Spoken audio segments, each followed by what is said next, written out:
Welcome back to Virginia This Morning. In her best-selling book, Little Big Minds, author Marietta McCarty explains how philosophy can be used to teach children to think critically. Well, in her new book, she tackles the same subject for adults. Well, in How Philosophy Can Save Your Life, 10 Ideas That Matter Most, Piedmont Community College professor McCarty explains how applying philosophical principles to your everyday life can make it more meaningful and peaceful, and we want to welcome Professor McCarty. Professor McCarty, I got to complain. I didn't really do too well in philosophy in college. Well, you and thousands of other readers feel exactly the same way. Okay, good. Good company. I think that philosophy has been, and sometimes intentionally on the part of the professor, been too difficult, been too esoteric. And for me, it is the most practical of all possible studies, because it's philosophy that asks the basic questions. What does it mean to live a good life? Do I need to rearrange my priorities? Have I bought into materialism at the expense of my mental and emotional well-being?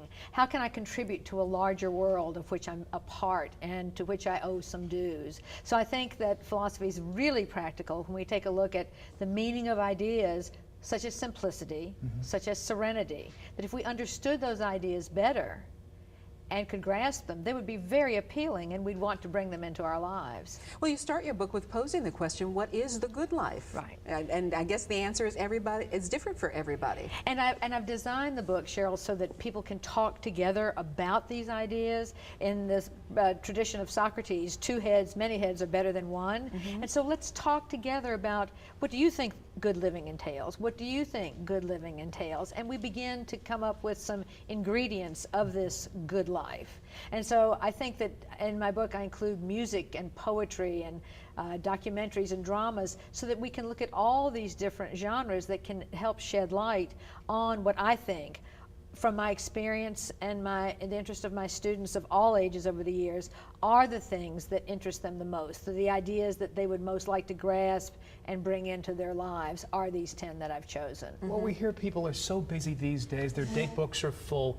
You mentioned two words, peace and serenity. How can someone take those initial steps to find peace and serenity in their life? The very first chapter is simplicity.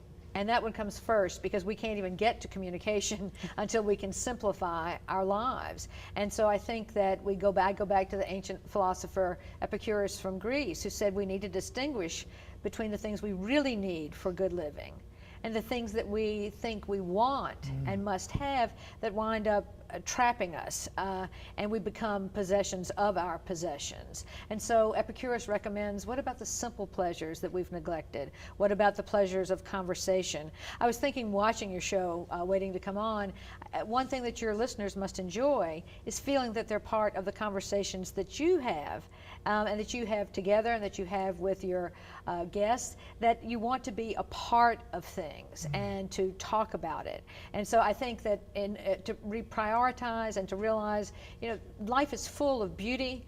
We are not as grateful for that beauty, I would contend, as we should be. And so let's reassess our priorities. Are toys us? I hope not.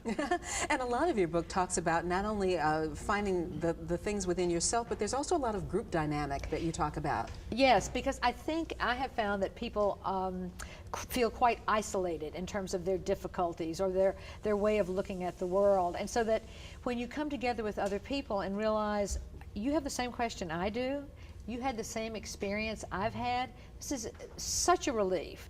And it's very freeing to find your voice and be able to talk together and to come to some sort of understanding, because I think that reflection and introspection are fine, but what gives you the ingredients for that is good conversation with people who are also looking for peace, for serenity, for good living. Professor, I wish I had you in college. I feel more serene right now. Thank you so much. My pleasure. Thank you so much. And Marietta McCarty will be reading from her book, How Philosophy Can Save Your Life, 10 Ideas That Matter Most, today at noon at the Library of Virginia downtown. The event is free and open to the public. I think very well worth your time today.